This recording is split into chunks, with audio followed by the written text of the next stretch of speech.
C'est excellent. Donc, le son, tu m'entends toujours, Hélène, de ton côté? Absolument. Fantastique.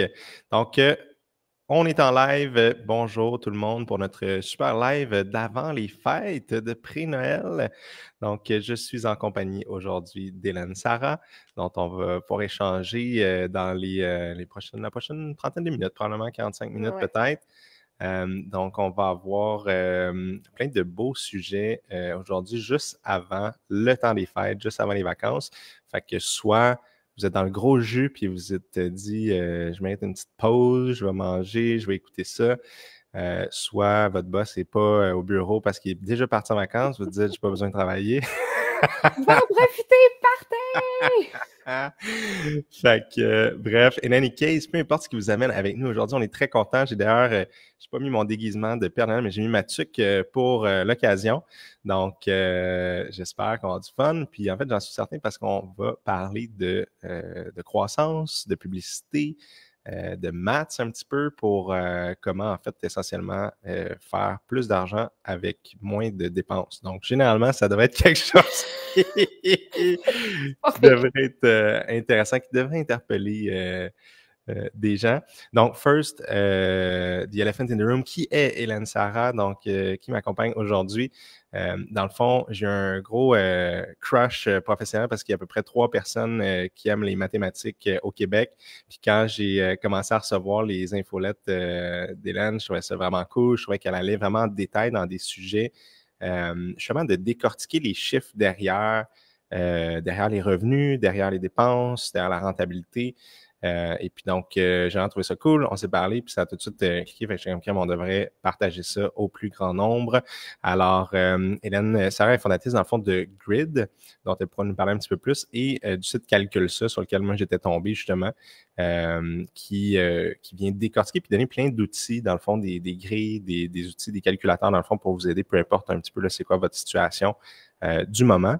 Et dans le fond, elle aime tellement les maths. Je pense que c'est quelque chose qui s'est développé au fil du temps, mais qu'elle est allée jusqu'à faire son PhD en mathématiques. Donc, si je suis pas encore rendu là, je vais m'en tenir à mes maths de napkin et de de coin de table, mais je trouve ça vraiment cool qu'on puisse bénéficier, dans le fond, de son expertise, de son intervention aujourd'hui. Fait que peut-être, est-ce que tu aimerais peut-être juste nous parler un petit peu de comment ça en est venu là, puis pourquoi tu es retourné, dans le fond, faire un PhD en maths après tout ce temps-là? Ouais, exact. Ben, dans le fond, première chose, je n'ai pas toujours aimé les maths, puis je pense que c'est pour ça aussi aujourd'hui que je trouve ça tellement important de bien décortiquer, de ramener ça à l'utile et l'agréable, si on veut. Fait que, tu sais, pour aller vraiment dans l'extrême, j'ai déjà coulé des cours de maths au cégep parce que je ne voyais pas l'utilité de me forcer à étudier. Fait que c'est ça. Puis dans le fond, après, à l'université, moi, j'ai fait un bac en admin. Puis c'est vraiment là que j'ai découvert que les maths, dans le fond, ça n'allait pas juste être des angles et des sinus, cosinus ou des dérivés. Tu sais, vraiment, tu peux résoudre des problèmes d'affaires en calculant des choses. Tu sais, le premier exemple auquel j'ai été confrontée est vraiment pas sexy, là, c'était des tournées de véhicules, là, fait que comment faire en sorte qu'une livraison à 200 clients, ce soit le plus économique possible. Mais déjà là, tu sais, c'est comme, pour moi, ça me permettait vraiment de voir les maths puis de réaliser, en fait, que, ben, tu sais, tu peux utiliser des plus, des moins puis des égales puis aller vraiment plus loin dans ta réflexion puis ta prise de décision que ce que tu es capable de faire avec ton intuition, tu sais. Je suis 100% team intuition. Sauf que quand tu es en affaires, c'est bien d'avoir une vision plus complète de la réalité. Puis c'est là où des informations, des mesures ou des calculs, ben, ça peut te permettre d'arriver à une compréhension qui est un petit peu plus complète de vers où tu veux t'en aller avec ta business. Fait que c'est ça que j'essaie de montrer, sensibiliser aux gens. C'est pour ça que j'ai créé une bibliothèque de ressources gratuite. Donc, tu l'as nommé, c'est Calcule ça, où les entrepreneurs peuvent aller calculer leur rentabilité et autres petites choses intéressantes quand tu as une business. Yes, puis justement, il y a un outil que Hélène a développé là, suite à nos discussions pour calculer, dans le fond, le lifetime customer value, donc la valeur à vie d'un de vos clients, ainsi que les coûts par acquisition d'un client. Donc, combien ça vous coûte en publicité ou en frais, dans le fond, pour aller faire l'acquisition de ce nouveau client-là. C'est deux informations. C'est rentable? est-ce que c'est rentable? Ou est-ce que je devrais continuer de mettre de l'argent ou je devrais arrêter? Puis donc, c'est exactement ce qu'on va décortiquer aujourd'hui. Puis vous pourrez, par la suite, là, je vais vous envoyer le lien pour que vous puissiez aller jeter un petit coup d'œil à tout ça. Je trouve ça super intéressant d'ailleurs. Je rebondis sur ce que tu disais, mais tu sais, oui, il y a team intuition, il y a team un peu plus rationnel, si on veut. Mais je pense qu'il y a certains domaines. Puis je pense que j'entendais ça dans un podcast normalement que, tu sais, en lien avec par exemple, les relations interpersonnelles, tout ça, je pense que c'est beaucoup plus favorable de se fier à notre senti, puis est-ce que ça connecte avec cette personne-là, est-ce que j'ai un feeling weird, whatever, que de commencer à faire des tableaux Excel. Mais il y a certains domaines où est-ce que notre intuition a tendance à se tromper vraiment souvent. Puis, tu sais, on n'a pas nécessairement évolué dans un monde où est-ce qu'on calculait des chiffres, des rentabilités, puis tout ça. C'était plus comme, bon, qu'est-ce que je mange aujourd'hui, puis où est-ce que je dors, là, tu sais. Fait que de notre gut feeling, pour certaines choses, il est super bon, puis pour d'autres choses, des fois, c'est un petit peu plus questionnable. Biaisé. Exactement. C'est facile de le tromper, en fait. C'est ça qui arrive. Fait que c'est bien de juste prévoir le coût et de s'équiper avec des chiffres pour savoir si c'est ça. Yes, c'est exactement ça qu'on va faire aujourd'hui. Fait que, grosso modo, pas super compliqué. On va commencer par définir tout simplement c'est quoi le coût par acquisition client versus le lifetime customer value qu'on appelle, donc la valeur à vie client. Donc, juste pour être sûr qu'on est tous sur la même base. Ensuite de ça, on va essayer de décortiquer un petit peu c'est quoi les éléments qui vont influencer ces choses-là. Puis ça, c'est des éléments qui sont peut-être en dehors de votre contrôle là, pour la plupart de ces exemples-là qu'on va donner. Donc, juste comprendre, qu'est-ce qui fait en sorte qu'un coût par acquisition va être plus élevé, plus bas d'entrée de jeu. Puis ensuite, on va vraiment aller dans du tactical, puis on va regarder, OK, au-delà des choses qu'on ne contrôle pas, qu'est-ce qu'on peut faire, nous, aujourd'hui, pour faire en sorte que notre coût par acquisition client soit plus faible, dans le fond, que ça coûte moins cher ou qu'on ait plus de clients pour le même budget publicitaire, puis qu'on génère plus d'argent, de revenus ou de profit pour chaque client qui travaille avec nous. Donc, on va vraiment aller dans des exemples super, super concrets que vous allez pouvoir appliquer dans votre réalité. Dans le fond, peu importe, on va y aller avec des exemples variés. Fait que je suis certain que vous repartez d'ici avec des choses que vous allez pouvoir mettre en application. Ou des pistes de réflexion. Oui, exact. Oui, tout à fait. Puis c'est sûr que c'est peut-être pas toutes des choses qui vont se faire en 2 minutes, mais au moins, je pense qu'il y a quelque chose qui va être entamé de ce côté-là. Oui. Cool. Fait que, ne tardons plus. Est-ce que tu veux justement nous faire le topo? Je commencerai peut-être par le coût par acquisition client. C'est quoi exactement, comment qu'on en arrive à cette information-là?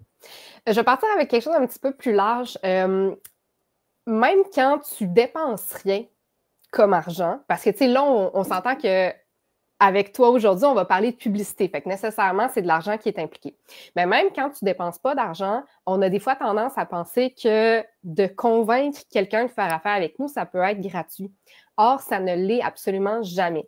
Dès que tu dois passer du temps à faire du démarchage, rédiger des offres de services, faire des rencontres découvertes avec des clients, c'est de l'investissement que tu dois mettre pour réussir à convaincre cette personne-là de devenir ton client. Mm-hmm. Donc, il y a un coût, que ce soit en temps ou en argent, probablement les deux, en fait, qui est impliqué quand tu décides de, c'est ça, finalement, convaincre des gens de faire affaire avec toi. Fait que c'est jamais juste la prestation de service ou le produit que tu vends. Il y a toujours aussi, c'est ça, un investissement en amont. Puis ça, on l'oublie quand même souvent. Puis c'est ça l'affaire, c'est que c'est traite parce qu'en publicité, on le voit, tu sais, directement, je mets de l'argent pour finalement avoir des trucs vendus, mais c'est ça. Fait que je pense que déjà là, c'est important de le savoir. Puis c'est ça, le coût par acquisition. Puis là, on pourra aller vraiment loin dans notre calcul, puis justement définir la valeur de notre temps, puis tout calculer de façon très complexe. On pourrait le faire. Aujourd'hui, on va vraiment plus se limiter au coût par acquisition publicitaire. Fait que si je le simplifie, c'est le montant d'argent que tu dois investir en pub pour réussir à avoir un seul client. Fait que si, par exemple, tu fais une petite campagne de base, puis là, je dis petite, c'est pour ceux qui n'ont jamais investi, le chiffre que je vais dire va être gros, mais admettons que c'est ta première campagne, puis tu décides d'aller comme petit mais gros pour une première, tu investis 1 000 $ en publicité. OK.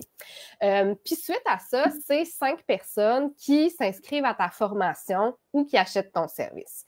Ça veut dire que ton coût pour acquérir un client, ton coût pour convaincre le client va être de 200 $. Les maths rapides sont 1000 divisé par 5, ça fait 200. OK? Parce que là, je te suis, ça va. Ça va. Fait que dans le fond, ce serait ça le coût par acquisition. Puis là, c'est super tricky parce que tu peux dire « Ah oui, mais c'est parce que là, moi, ma formation que je vends coûte 50$. » Fait que dans le fond, je suis perdant si j'investis en publicité. Fait que est-ce que là, ça nous amène à notre deuxième concept? Puis-je plonger dans le deuxième concept? Bien, je ferais juste un petit rebond sur ce que tu dis là par rapport au... d'un, je trouve la nuance par rapport au temps, puis l'argent est vraiment intéressante. Là, dans l'exemple qu'on donne, pour clarifier, c'est vraiment une conversion d'un client qui a acheté. Donc, on ne parle pas... C'est pour les gens qui font des webinaires ou des quiz ou des choses comme ça, c'est pas un lead. Là, si vous payez 200 $ pour un lead, ça va commencer à coûter cher, j'imagine. Fait que, là, on jump cut tout de suite vraiment à l'achat, mais souvent, il va y avoir des étapes intermédiaires, ça peut arriver. Oui, absolument. Puis je trouve ça vraiment le fun, c'est ça qu'on compare les deux métriques, parce que souvent, les gens vont demander, ben, c'est-tu trop cher payer 200 $ pour un client? Puis la réponse dépend beaucoup de combien d'argent tu fais avec ce client-là. C'est cher si tu vends un produit à 50$, c'est pas cher si tu vends un produit à 5000$. Donc, il faut vraiment mettre ces deux éléments-là en relation, puis on s'entend qu'il y a des compagnies qui vont payer très, très, très cher pour aller chercher des clients. C'est des mandats, je ne sais pas, gouvernemental ou quand ils font du lobbying, des choses comme ça, il y a tout ça peut coûter des milliers de dollars aller chercher un nouveau client. Fait que tout est vraiment relatif à quel genre de mandat vous allez chercher. Puis c'est justement là où on s'en va. Exact. Puis tu sais, admettons que quelqu'un vend justement son produit de formation à 50 $, ça ne veut pas dire que son coût par acquisition ne serait pas absorbable dans le temps. Puis c'est là qu'on arrive à notre deuxième métrique qui est la valeur à vie d'un client. Dans le fond, l'idée, c'est que idéalement, pour vrai, dans un monde idéal, quand tu attires quelqu'un dans ton écosystème d'offres, tu es capable de lui revendre des choses par la suite. Tu sais, à moins que tu aies vraiment un gros produit, que là, tu es vraiment capable, admettons, je sais pas, tu vends justement une formation à 5000, ça pourrait s'arrêter là, puis tu es correct, tu sais. Mais dans un monde idéal, tu veux être capable de cultiver ce client-là parce que, justement, ça a été démontré que c'est beaucoup plus facile de vendre à un client actuel qu'à un nouveau client. Fait que tu es capable, en fait, de diminuer le coût de juste convaincre quelqu'un de continuer d'acheter chez toi. Mais puis la pub est déjà absorbée, là, fait que ensuite, c'est plus du temps et de l'énergie qui va être mis pour... Donc là, la valeur à vie, c'est l'ensemble de l'argent que tu es capable d'aller chercher pour un client. C'est pas nécessairement la valeur maximale. Fait que si, par exemple, tu vends, je sais pas, mettons que tu as 3 formations, OK? Une à 50, une à 1000, puis une à 50 000, soyons fous. Ça ne veut pas dire que tous tes clients vont acheter les 3. Fait que c'est important d'y aller avec la moyenne. Fait qu'en moyenne, les gens dépensent combien pour toi? OK? Fait que ça va être ça la valeur à vie. La petite nuance qu'on va faire, puis je trouve ça le fun, Olivier, parce que c'est toi qui l'as apporté. Dans le cas où on discute aujourd'hui, on est dans le monde du web. Puis ça change très, très, très vite. Fait que normalement, quand on parle de valeur à vie, on va regarder dans un échéancier qui est des fois de 3 à 5 ans même. Puis pour les très grosses entreprises, c'est souvent ça qu'ils vont prendre. Dans le cas de l'entrepreneuriat web, ça change vraiment, vraiment vite. Fait qu'on s'est entendu sur le fait que pour nous, en fait, dans le cas de ce qu'on vous présente aujourd'hui, puis même ce qu'on vous conseille de faire, c'est de la jouer un petit peu plus safe au niveau de la longueur de votre évaluation, si on veut, puis de se limiter à 1 an. Parce que justement, ça change tellement vite, il y a tellement, fait que de regarder, en fait, sur un horizon de 1 an, c'est quoi la somme moyenne qu'un client va dépenser chez vous. Fait que, si jamais il y a le petit produit ou le produit d'entrée à 50 $, bien, est-ce qu'on peut espérer que en moyenne, le client fasse un deuxième achat 6 mois plus tard, puis peut-être un autre 9 mois plus tard, t'sais. Fait que ça représente quoi sur la masse totale d'argent dépensé à l'intérieur d'une année? 100%. Puis l'autre raison pour laquelle je pense que c'est pertinent d'y aller sur un frame un petit peu plus court, c'est que si on est une grande corporation, on peut se permettre d'étaler nos revenus sur de dire je vais payer 1000$ aujourd'hui pour aller chercher mon client, puis je vais aller rechercher cet argent-là sur 2 ans, 3 ans, 4 ans. Ça peut être logique quand on est une grosse compagnie, qu'on a plein d'argent, qu'on a les reins solides, mais si on démarre ou qu'on est une petite start-up, d'amortir nos coûts publicitaires sur 3 ans, c'est peut-être audacieux. Là. Oui, vraiment. Tu soit l'as plus pas. là dans 3 Non, ans. c'est ça. L'argent de dans 3 ans, tu l'as pas. Tu sais, la grosse corpo, ça fait 50 ans qu'elle est là. Elle a le cash flow, elle est capable de, tu sais, d'emprunter facilement. Puis j'aimerais aussi amener à ça une nuance à ce qu'on vient de dire. Là, on parle vraiment pour ceux qui vont faire, tu sais, peut-être des offres de services, des produits, des formations. Il y a il y a un type d'exception à ça, c'est si jamais tu vends un membership ou que tu as une application. Dans ce cas-là, clairement, ce que tu vends, c'est un accès régulier à ton offre. Puis on suppose, en fait, que clairement, tu vas être en activité pendant plus qu'1 an parce que c'est un produit récurrent régulier. Fait que dans ce cas-là, ce serait peut-être correct d'aller sur un échéancier un petit peu plus long, un échéancier un petit peu plus long, mais reste que moi, personnellement, même si je fais des calculs, j'aime beaucoup le jouer safe tout le temps. Fait que 5 ans, pour moi, c'est un horizon qui est vraiment trop long. Tu sais, peut-être qu'aller sur 2 ans, 3 ans, peut-être. Tu sais, ça dépend. Si vous venez de lancer votre membership, peut-être pas 3 ans, mais tu sais, si ça fait déjà 1 an qu'il est en activité, ben on peut supposer qu'il va l'être encore pendant les 2 prochaines années. Fait c'est ça. Juste y aller modérément avec la longueur d'évaluation de la valeur à vie. Fait que, tu sais, quand on parle de vie, c'est pas sur votre existence au complet, c'est sur le time frame idéal qu'on peut supposer que votre client passe chez vous, finalement. Exact, puis que le reste soit du bonus. Un petit truc que j'ai utilisé dernièrement, puis j'ai fait une petite capsule, je pense qu'elle va sortir probablement dans 1 semaine ou 2, sur quand on a un membership pour calculer facilement, parce que les gens vont dire, OK, ben, je sais pas, il y en a qui restent pendant 3 mois, il y en a qui restent pendant 3 ans. C'est difficile de vraiment savoir c'est quoi la moyenne de tout ça. Ouais. Puis il y a une bonne règle de push, je sais pas si c'est une autre approche à ça, mais une bonne règle de pouce, c'est simplement de regarder le taux de désinscription dans un mois. Donc, si j'ai 5% de mes abonnés, de mes membres, en fait, qui mettons, genre, on est en novembre le mois passé, on a eu 5% de désinscription. J'avais 100 membres actifs au début du mois, j'en ai 95 à la fin. Ça veut dire que 5% de ces gens-là qui se sont désinscrits durant le mois, bien, on va diviser 100% par 5%, ça va faire 20. Et ça, 20, c'est le nombre de mensualités moyennes qu'on peut s'attendre à ce qu'un membre reste actif chez vous. Fait que si vous chargez 100$ par mois, bien, vous faites 20 fois 100, 2000, ça devient votre évaluation. Après ça se peut que ce soit 1800, ça se peut que ce soit 2100, les choses vont évoluer au fil du temps, mais ça donne quand même une idée relativement précise. Oui, puis je vais prendre l'opportunité de mentionner que quand on parle de moyenne, c'est toujours qu'on veut un chiffre qui nous donne une idée générale de où on s'en va. Parce que la réalité, c'est qu'on ne sait jamais ce qui va se passer demain. Le futur est par définition incertain. Mais quand même, l'utilité d'utiliser des moyennes, même si elles sont très imparfaites, c'est justement de savoir, ben, est-ce que, tu sais, admettons que, tu sais, le chiffre que tu m'as donné, ben, est-ce que je sais que je peux l'atteindre? Ah, est-ce que je sais que je dois redoubler d'efforts pour l'atteindre? C'est quoi que ça implique, en fait, au niveau de mes opérations, de mon argent et de ma prise de décision? Fait que ça permet juste de mettre toutes les chances de son côté puis de s'assurer qu'on est correct par la suite, même si on ne sait jamais à 100% ce que la suite va avoir de l'air. Oui. Ouais, puis si tu perds, si ta moyenne, c'est que tu perds 500$ par nouveau client, ben, tu n'as peut-être pas besoin d'avoir précisément le montant pour savoir que c'est pas une bonne idée de continuer comme ça. Exact. C'est ça. Tu sais, souvent, c'est clair comme c'est go ou c'est no-go. Tu sais, on va pas se signer avec des scènes. Puis si tu es rendu à te signer avec des scènes, c'est peut-être qu'il faut que tu revoies quelque chose en général. C'est ça. Très cool. Fait que ça, c'était pour le Lifetime Customer Value. Ouais. On peut-tu donner juste un exemple simple, dans le fond, là, si c'est pas un membership, on vend une formation en ligne, par exemple, comment est-ce pour donner une image, là? Oui, mettons qu'on vend une formation en ligne.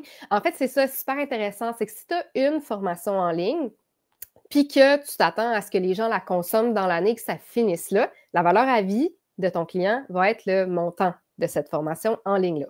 C'est simple comme ça. Fait que c'est beau, en fait. Si c'est ta situation, c'est très facile de le calculer.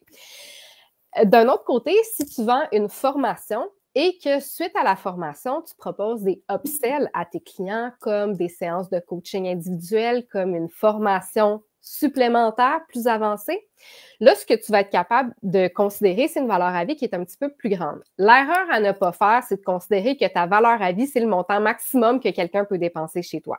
Fait que, tu sais, ta première formation est à 1000, ta deuxième est à 4000, fait que de juste assumer que ta valeur à vie est de 5000 $, c'est faux. Pourquoi? Parce que c'est pas toutes les personnes qui ont acheté la première formation qui vont acheter la deuxième. Fait que là, ça va être une question de calculer ça va être quoi en moyenne le panier d'achat des gens. Puis là, ben c'est ça. Ça, faut le calculer. Fait que il y a des petits calculs. D'ailleurs, je t'invite à... il y a un outil, comme Olivier a mentionné, qui fait partie de notre petit teamwork ensemble. Fait que je t'invite à aller l'utiliser si tu es dans cette situation-là. Tu as besoin d'un petit coup de pouce pour estimer ta valeur à vie.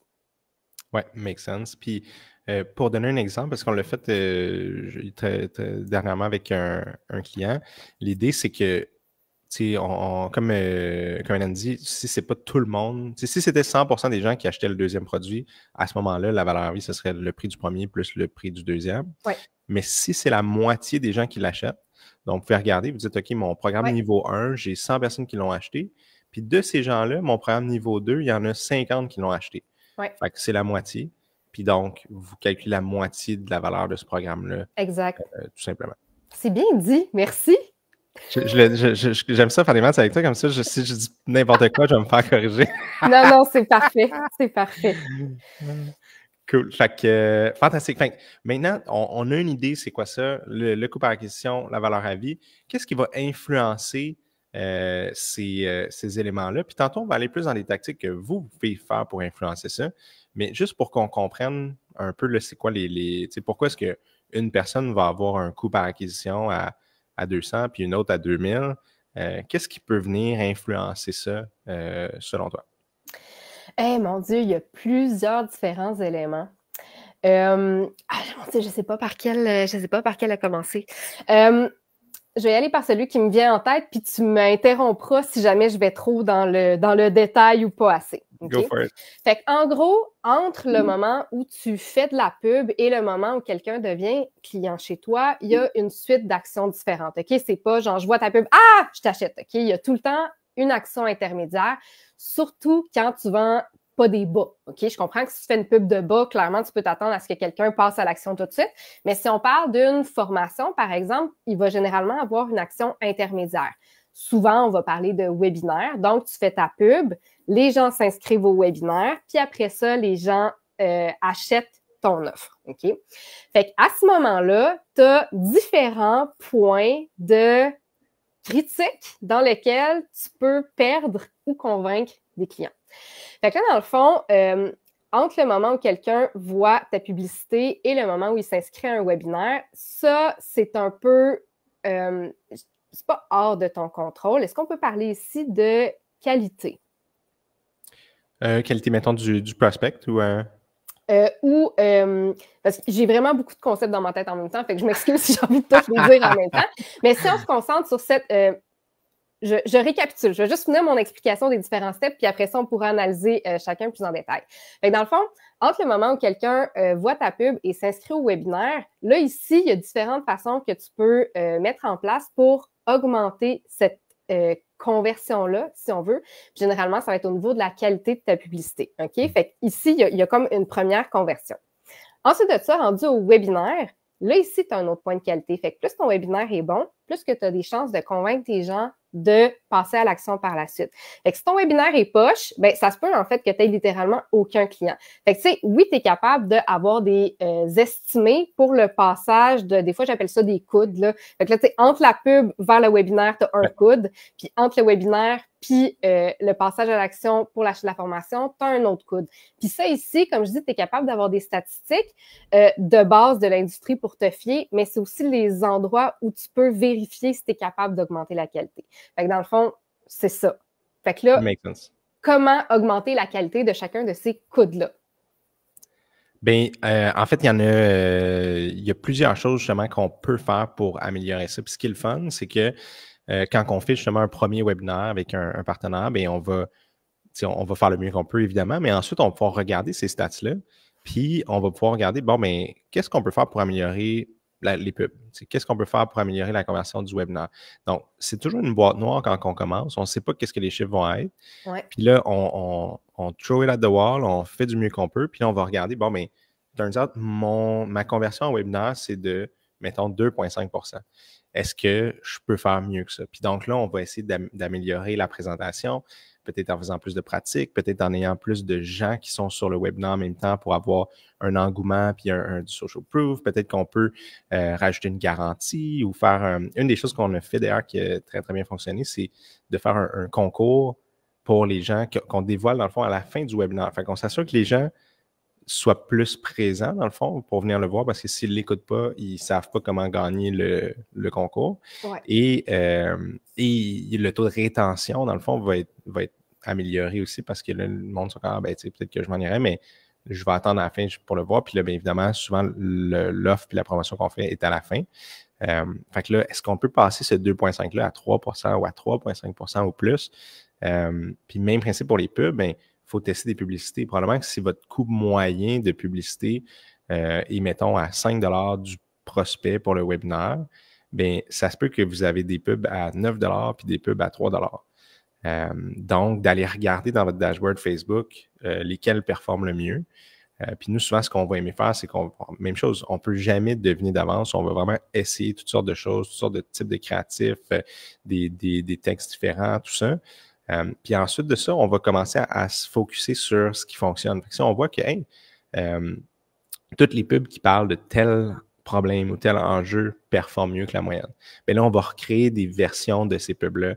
On voit qu'il y a certains visuels qui marchent bien, bien là, on va essayer de refaire des visuels qui ressemblent à ça, mais qui sont un tout petit peu différents pour venir essayer de faire diminuer, encore une fois, notre coût publicitaire, dans le fond, par inscription. Petit à petit. Donc, il y a plein de petites choses comme ça qu'on peut faire à chaque étape pour améliorer la conversion du webinaire, là, dans l'exemple que tu donnes. Oui, puis tu sais, c'est cool, puis c'est traite parce que, tu sais, c'est ça, la qualité, en fait, de ce que tu fais influence beaucoup, sauf que quand tu es en mode amélioration, tu peux utiliser ce que tu vois pour améliorer progressivement, tu sais, autant ton webinaire la prochaine fois que tu l'offres que, tu sais, ta publicité elle-même. Puis là, il y a d'autres notions, en fait, que, tu sais, je sais que c'est vraiment plus dans ta cour à toi, mais le budget, comment ça influence, en fait, le coût par acquisition? Tu sais, souvent, c'est ça, il y a des gens qui vont juste essayer la pub avec 500$, mais comme, est-ce que ça fonctionne? Est-ce que ça fonctionne pas? Si je le mets à 50 000, c'est quoi l'impact qui est différent? Comment ça influence, en fait, le coût d'acquisition, le budget?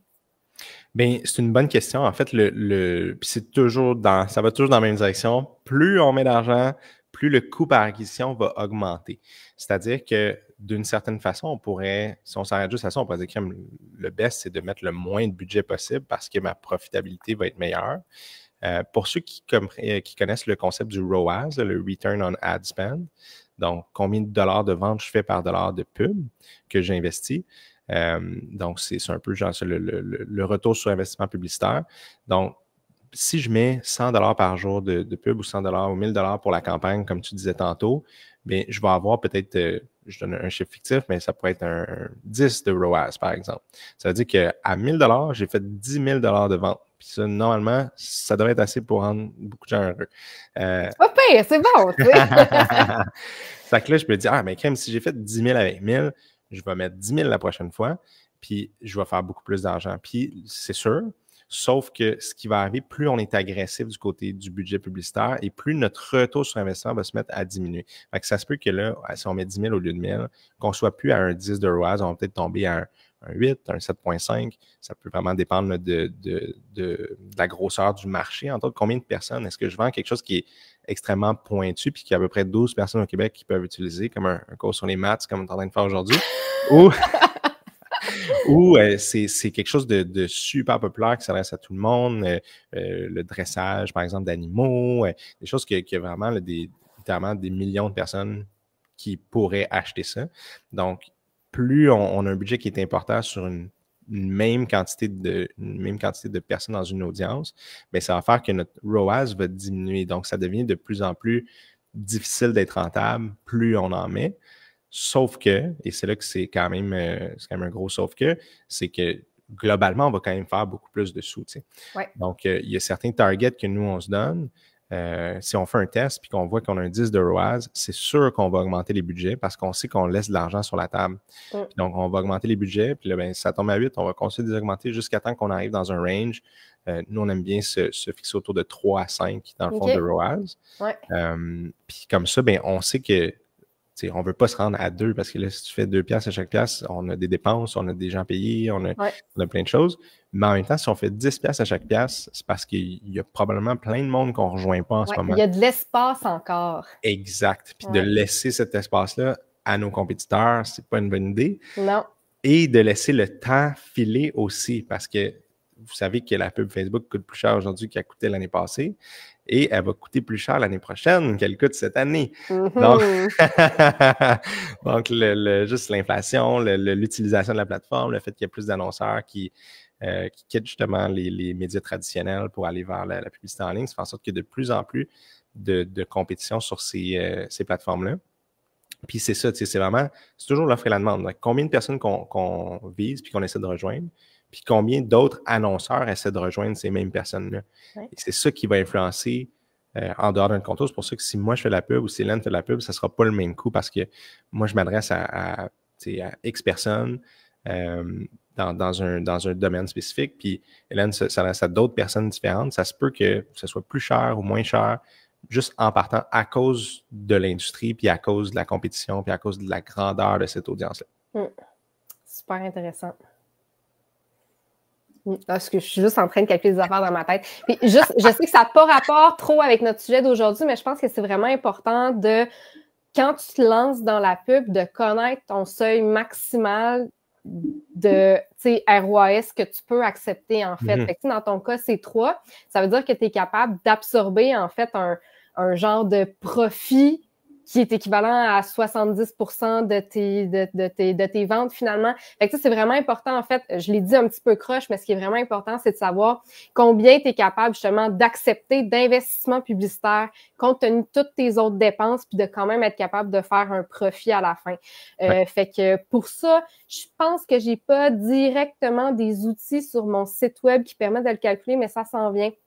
Pour être capable de le faire, c'est vraiment important que tu aies une idée de tes coûts d'opération actuels, du salaire que tu te verses, puis d'essayer de voir à travers ça combien d'espace il te reste pour absorber de la pub à travers ça. Tu sais, dans le cas d'une formation en ligne, je pense que ça va être plus facile parce que tu as une marge de profit qui est plus élevée, ce qui l'est un peu moins quand tu fais des services de consultation, par exemple.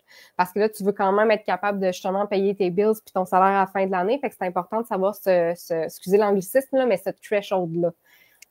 Ben, c'est exactement, c'est super important de le préciser parce que c'est clair que nous, on a la chance de travailler dans la plus belle industrie du monde. Donc, on vend de l'information. Donc, la marge de profit dans bien des cas frôle le 100% une fois que le contenu a été produit. Donc, de le vendre à 10 personnes ou à 1000 personnes, ça ne coûte pas beaucoup plus cher. Mais si j'étais dans un e-commerce, par exemple, ben là, peut-être qu'un 3 de ROAS, ça serait peut-être pas suffisant pour générer assez de profit parce que là, il faut enlever le shipping, il faut enlever le coût de l'item, dans le fond, qu'on a créé. Fait que l'idée de s'assurer que votre marge de profit fait du sens avec ça, c'est super, super important. C'est vraiment important. Et, mais si j'avais fait du e-commerce, je vous encourage à commencer à faire des formations en ligne.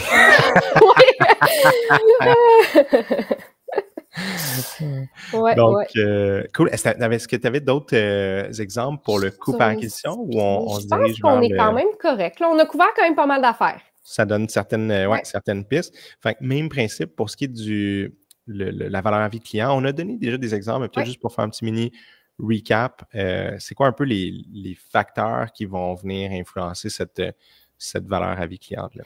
Oui, ben c'est le montant des items que tu as à vendre. C'est lequel que tu vas chercher à vendre aussi en premier. Tu sais, puis là, après ça, il y a quand même... je sais pas, en fait, si ça influencerait beaucoup. En tout cas, pour le reste, dans ta première année, du moins, à moins que tu aies un membership sur lequel ton client risque de rester plus qu'1 an, la question à te poser, c'est vraiment, c'est ça. combien d'argent un client potentiel va dépenser en un an. Puis si je veux augmenter ma valeur à vie, bien, est-ce que je peux proposer davantage de upsell plus rapidement à mon client pour être capable d'augmenter, c'est ça, la valeur cumulée des achats qu'il fait, ou même pour chaque différente formation que je vends, est-ce qu'il y a moyen que directement là, je sois capable d'augmenter le panier d'achat? Est-ce que je peux offrir des bonus? Est-ce que je peux offrir, tu sais, de l'affiliation peut-être pour certaines autres affaires? Qu'est-ce que je peux faire en fait pour augmenter le montant dépensé de mon client dans mon entreprise à chaque fois qu'il fait un achat? Et est-ce que je peux augmenter la fréquence des achats qu'il fait, idéalement dans une période qui est quand même assez courte, là, fait que de 1 an. Tu sais, c'est cool si tu penses à où est-ce que ton client va être dans 5 ans, mais tu sais, objectivement, dans la prochaine année, qu'est-ce que ton client peut consommer chez toi? Puis, tu sais, peut-être l'augmenter, là. Évidemment, tout en restant utile pour le client. Hein? On ne cherche pas à y vendre juste de la junk, en restant utile pour lui, là. Exact. Puis même que, en fait, de vendre de la junk, ça pourrait nuire à la valeur à vie client. Ouais. Parce que si on vend un produit aujourd'hui, puis on est bien content parce qu'on a fait une vente, mettons, à 200$, mais cette vente-là c'est-à-dire ce produit-là n'est pas à la hauteur, puis la personne est déçue d'avoir payé 200$ pour ça, bien, turns out qu'elle n'achètera pas la prochaine chose que tu vas lui offrir. Ouais. Alors que, c'est un exemple, on vient de faire un lancement, la cohorte vient de se terminer, mais je pense que c'est le mois passé ou l'autre, où est-ce qu'on vendait une formation avec Marc Gervais, qui est conférencier en développement personnel. Puis c'était un accompagnement sur 6 semaines, donc il y avait 6 modules.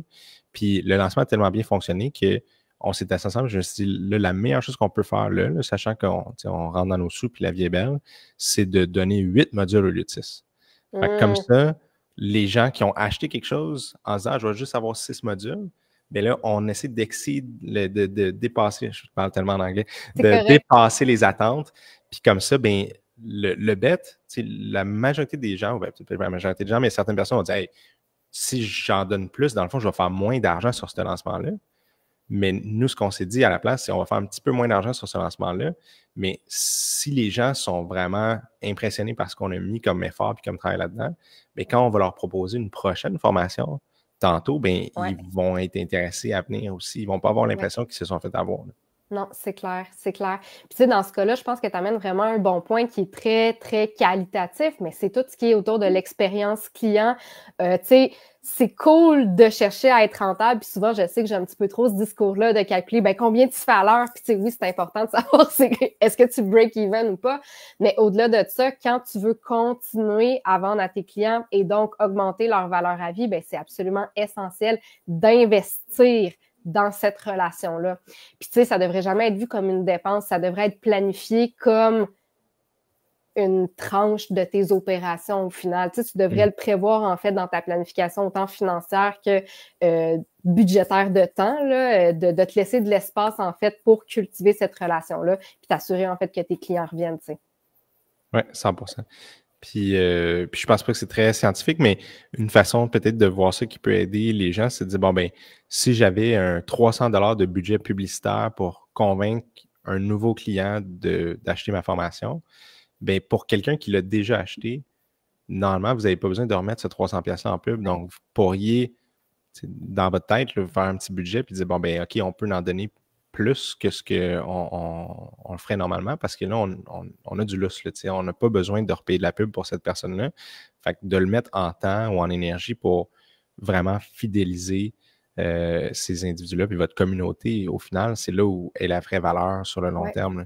Faire une passe de cash, plein de gens sont capables de faire ça, mais de perdurer dans le temps puis de créer un mouvement ou une communauté de gens qui trippent vraiment sur ce que vous faites, ça nécessite de peut-être plus optimisé pour la satisfaction que pour la rentabilité à court terme, mettons. Oui, absolument. Très cool. Fait que là, tu as touché, si je ne me trompe pas, au panier d'achat. Oui. Veux-tu te donner 1 ou 2 exemples de façon pour augmenter, dans le fond, le panier d'achat, de parler de... Oui, ben c'est ça. Puis juste un petit recap, le panier d'achat, c'est à chaque fois que ton client passe à la caisse. OK? C'est vraiment ça la métaphore, OK? Fait que là, on parle pas de valeur à vie, on parle vraiment de chaque fois que le client passe à la caisse. il y a plusieurs tactiques. C'est littéralement du upsell, là. Fait que du upsell, excusez-moi, c'est ça, je franglissise mal aujourd'hui. On est deux parlant en anglais, c'est correct. Ouais, c'est ça. Ben, tu peux vendre des bonus. Là, tu parlais de 2 semaines supplémentaires. Ben, dans un certain cas, tu pourrais le proposer à un prix supplémentaire. C'est pas obligé d'être à un prix tant plus élevé, mais juste de mettre un petit bump. De mettre ça.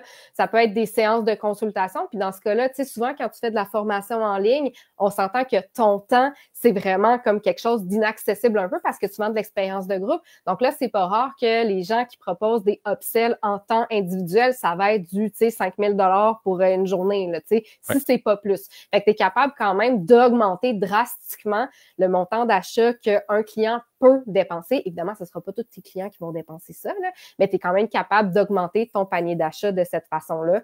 Après ça, ça pourrait être quoi? Ça pourrait être même de proposer des produits qui sont complémentaires. Fait que là, je diverge un peu, mais tu pourrais clairement offrir des licences à prix réduit pour des produits qui sont affiliés, par exemple. Là, le calcul, il est peut-être un petit peu différent, puis la techno en arrière est un peu plus spaghetti, mais c'est quand même des façons d'aller chercher du complémentaire. Ouais.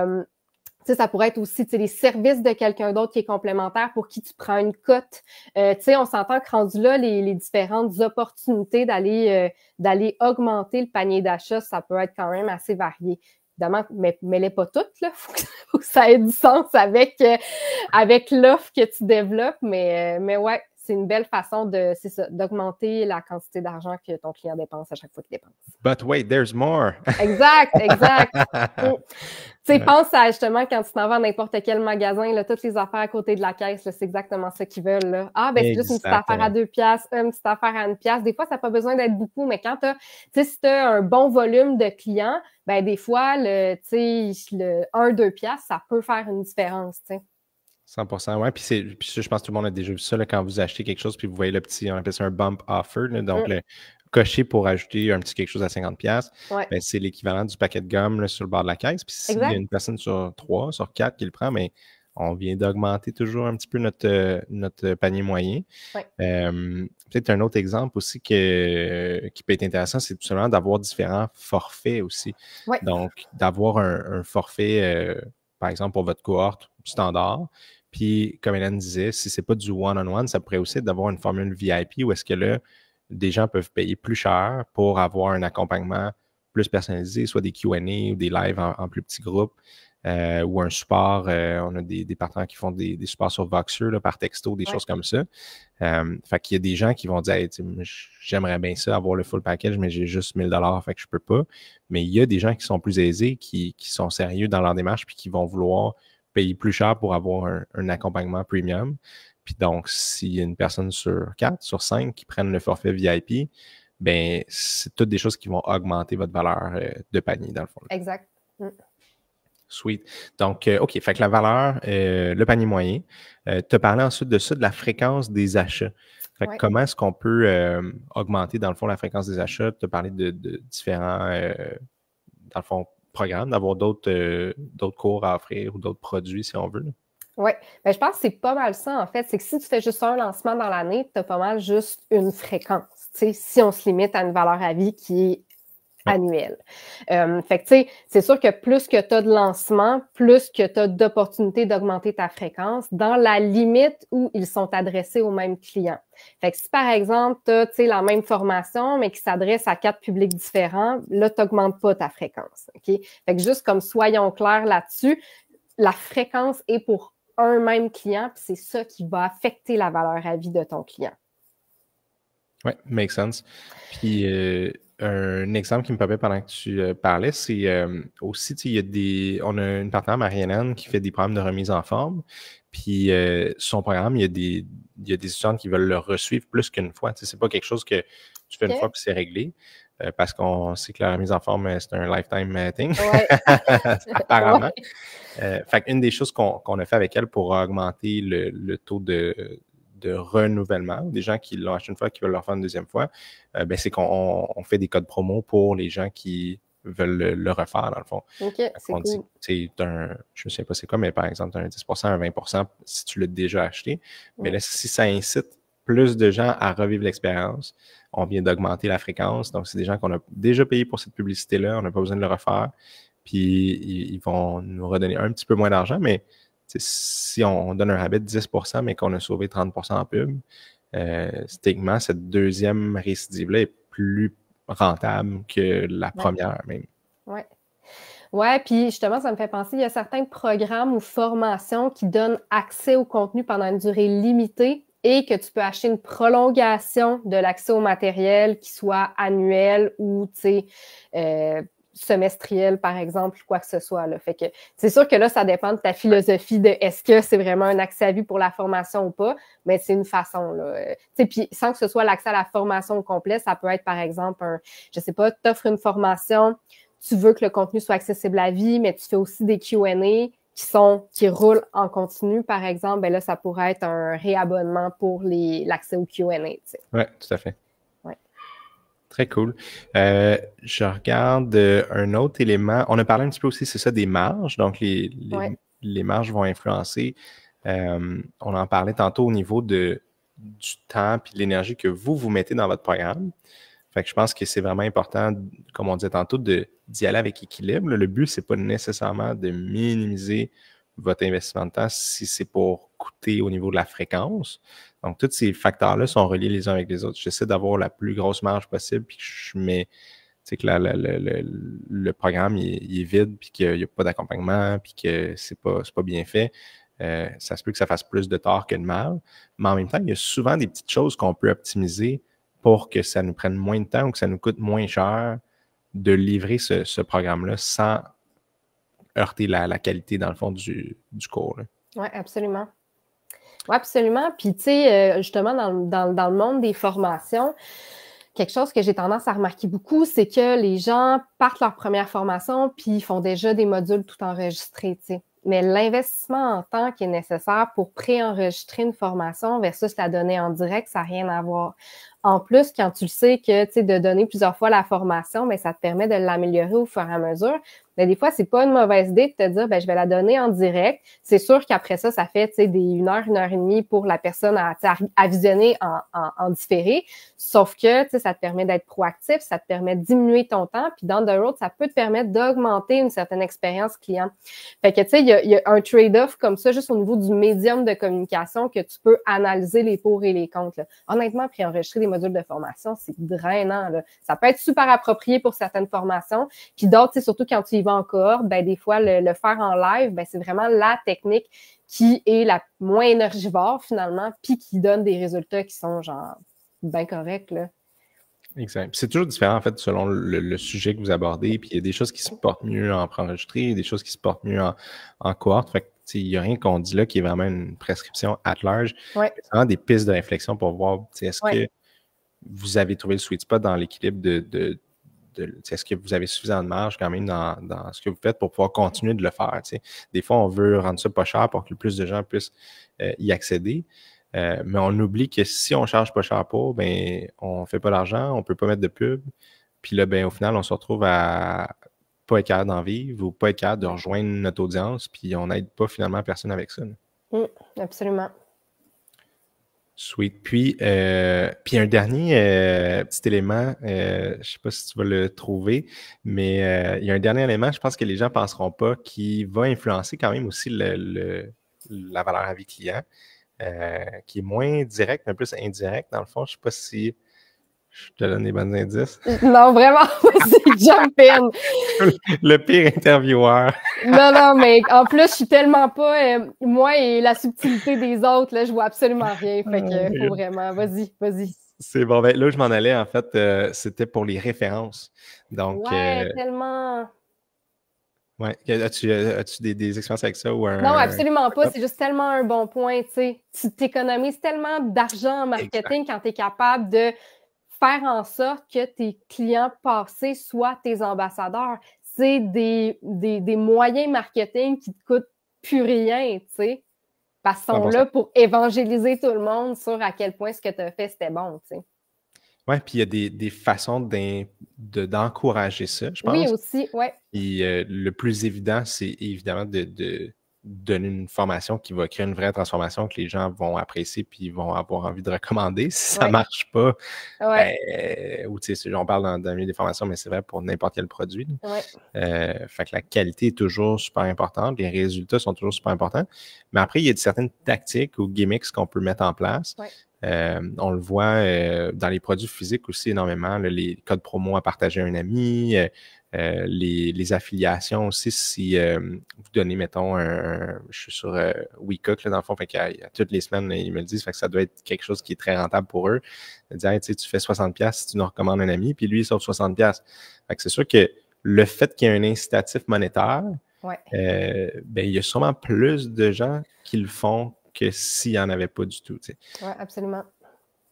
Donc, d'encourager d'avoir des petits mécanismes, de rendre ça facile aussi, la friction de, moi, si je veux en parler de cette formation-là à mon ami, il faut que j'ouvre mon Facebook, que j'envoie un message, que j'écris quelque chose. Pourquoi vous n'avez pas juste un petit bouton qui envoie un message qui est déjà tout personnalisé? Vous faites juste mettre le email de la personne, le nom de la personne, ça l'envoie tout seul.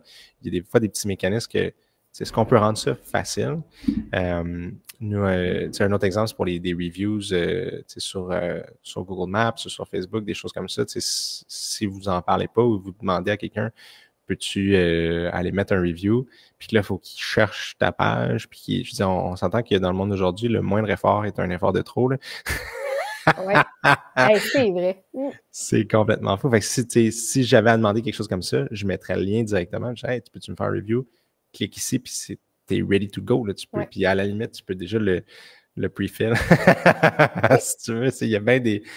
Comment est-ce qu'on peut rendre ça plus simple? Comment est-ce qu'on peut encourager, soit monétairement ou avec...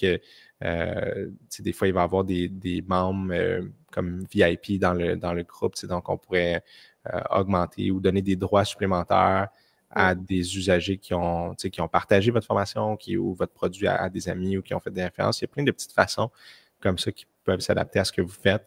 Mais la question à se poser, c'est comment est-ce que je peux encourager les gens à parler de moi, dans le fond. Oui, absolument. Fresh. Y a-tu d'autres choses qui te viennent en tête pour la valeur vie client avant qu'on aille vers des tactiques? Non, je pense qu'on a fait vraiment un beau portrait. On a fait un beau portrait. Oui, ça fait plusieurs exemples. Il y en aurait vraiment des milliers d'autres. Mais je pense que déjà, ça va donner des bonnes pistes de réflexion. Donc, avant de terminer, justement, on va faire un peu le même exercice pour le coût par acquisition client. Donc, tantôt, en fait, on a déjà un petit peu ouvert la parenthèse. Fait qu'améliorer les publicités, c'est une des façons de diminuer notre coût par acquisition. Mais il y en a d'autres.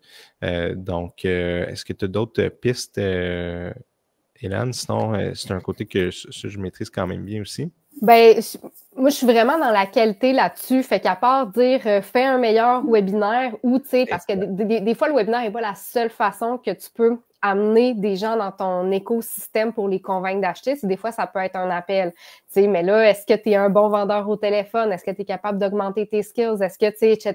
Fait que plus qu'en fait, tu es capable d'être bon à la période, comme une fois que j'ai capté ton attention, je convertis, bien, plus que tu es capable de convertir de monde et donc, inversement, de diminuer ton coût d'acquisition. Fait que c'est pas mal ma plug. Je te laisse continuer avec tes arguments. Mais oui, puis c'est super bon. C'est vraiment la base, parce que je vais te donner un ou deux exemples, mais c'est à la limite, c'est la cerise sur le sundae. La fondation d'améliorer votre coût par acquisition client, c'est d'observer la conversion de chaque étape de votre tunnel, puis de vous demander comment est-ce que je peux améliorer ça. Donc, il y a les pubs.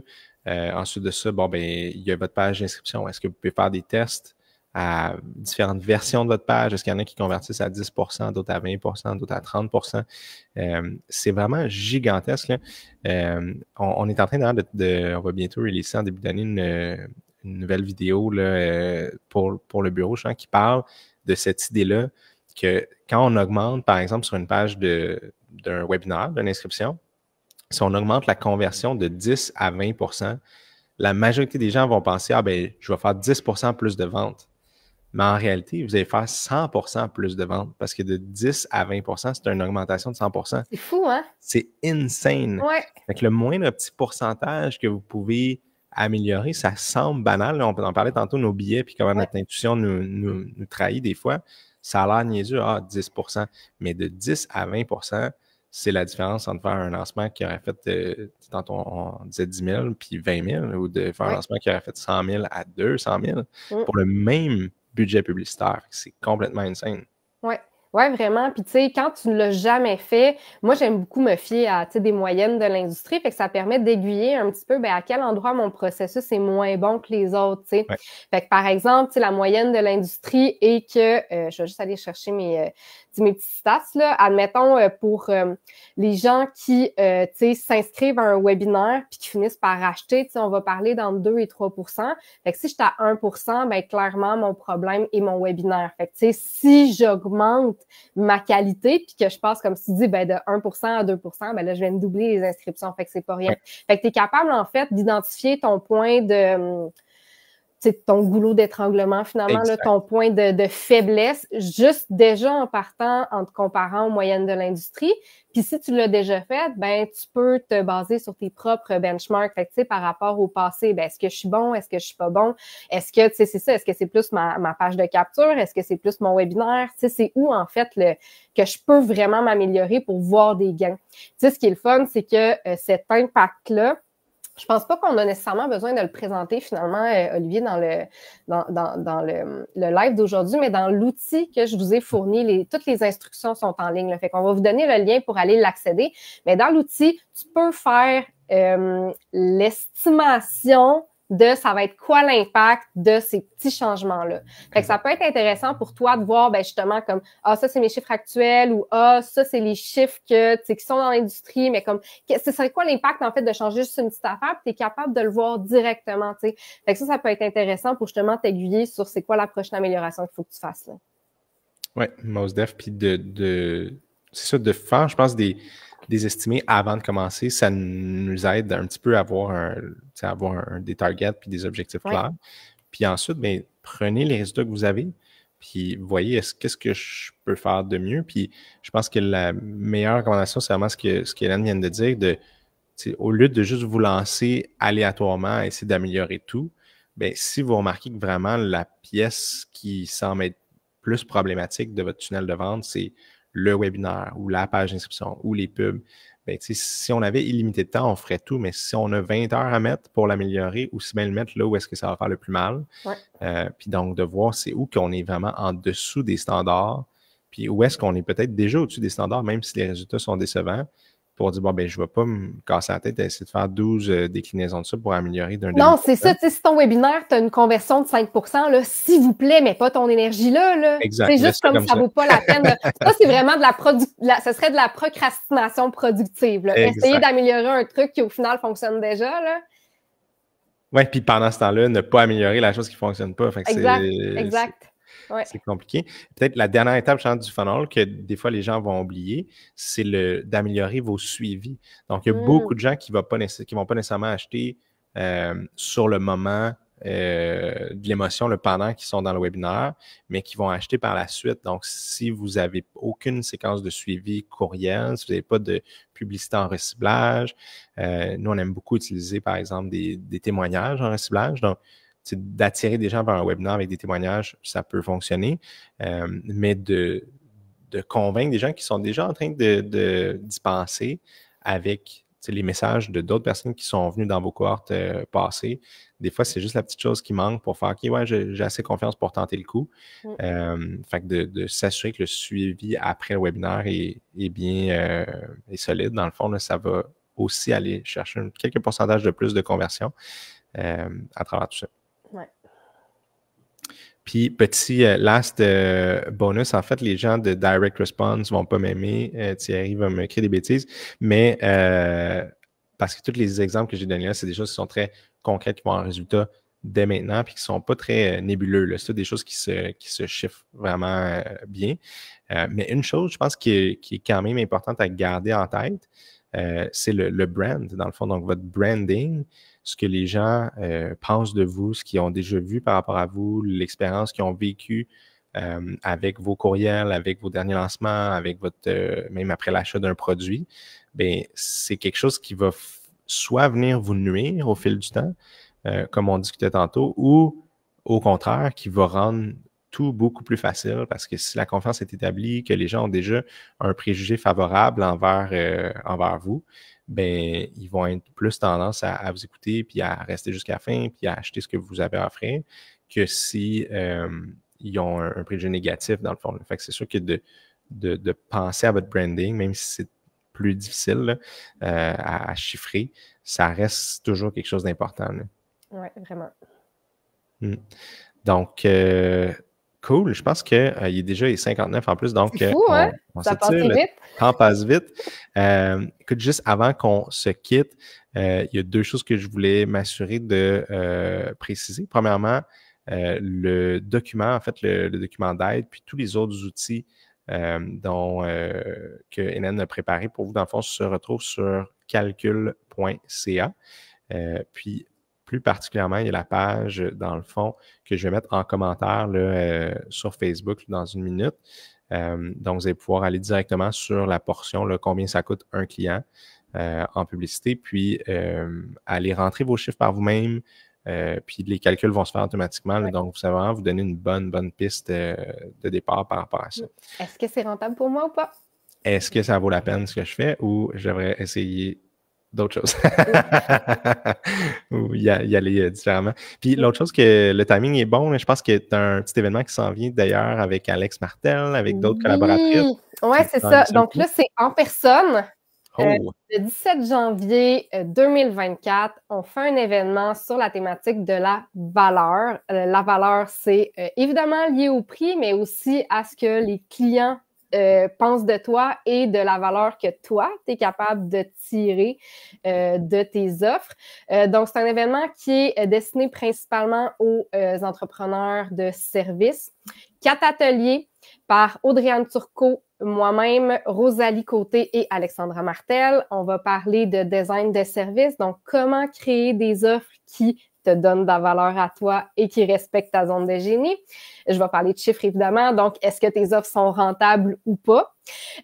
Rosalie va parler de copy pricing, donc comment démontrer par des mots la valeur à ton client. Puis Alex va parler de pricing, donc comment faire en sorte que tes prix paraissent plus petits que ce qu'ils sont.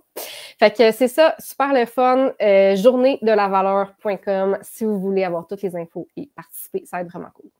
Yes, je vais ajouter le lien. Pour un petit prix aussi en passant, c'est 195 pour la journée au complet. On vous donne du café, des snacks, puis un lunch. Fait que honnêtement, aucune raison de ne pas être là. Oui, exact. Puis enfin, qu'on peut se voir en personne, c'est tellement différent là, de faire des événements en ligne versus de se retrouver avec d'autres gens qui sont peut-être sur des chemins similaires aux nôtres, qui ont des intérêts qui sont similaires aux nôtres. Si vous êtes comme moi, vous arrivez souvent dans vos parties de famille, là, puis il n'y a personne qui comprend de quoi vous parlez, ce que vous faites. De pouvoir rejoindre cette communauté-là dans la vraie vie, puis de rester en contact après ça en ligne, c'est super cool. Fait que si vous êtes dans le coin de Québec, ou même sinon, profitez-en, allez faire un petit trip, faire un petit week-end là-bas, puis aller voir la gang. Hélène, Alex qui va être là, puis rappelle-moi le nom de tes deux autres collaborateurs. Rosalie Côté, Audrey-Anne Turcot. Et Audrey-Anne également. Fait que ça va être super cool. Puis à 200 $, je pense que si vous êtes libre, ça vaut pas la peine de trop se casser la tête. Non, exact. Cool. Fait que peut-être un petit mot de la fin. Avais-tu autre chose à ajouter avant qu'on wrap ça, que les gens finissent leur dernière semaine de travail? Ben déjà, prenez le temps des fêtes pour vous reposer. Ça a été démontré que le repos, ça augmente la productivité. Fait que déjà, faites-le. Non, puis sinon, tu sais, en général, prenez quand même l'habitude, même si vous n'êtes pas en calcul, prenez l'habitude d'au moins vous demander est-ce que je suis capable d'avoir plus d'informations sur une situation? Est-ce que je serais capable d'augmenter ma rentabilité d'une certaine façon? Tu sais, justement, moi, pour toutes les gens qui sont mauvais en calcul, c'est pour ça que j'existe. C'est pour ça que je crée mes outils. Mais tu sais, votre étape à vous, c'est juste de prendre le réflexe de vous demander est-ce que ça se calcule, puis est-ce que je suis capable de trouver de l'information là-dessus. Puis après ça, moi, je vous guide à faire le reste. Fait que c'est ça, mon petit mot de la fin. Yes, sir. Ben, un gros merci d'avoir participé à ça. Je trouvais ça super le fun. Et puis, je vous souhaite, moi aussi, dans le fond, un beau temps des fêtes. Profitez-en, reposez-vous, essayez de voir du monde. Et puis on se retrouve tous en 2024. Yes, bye bye. Ciao, ciao.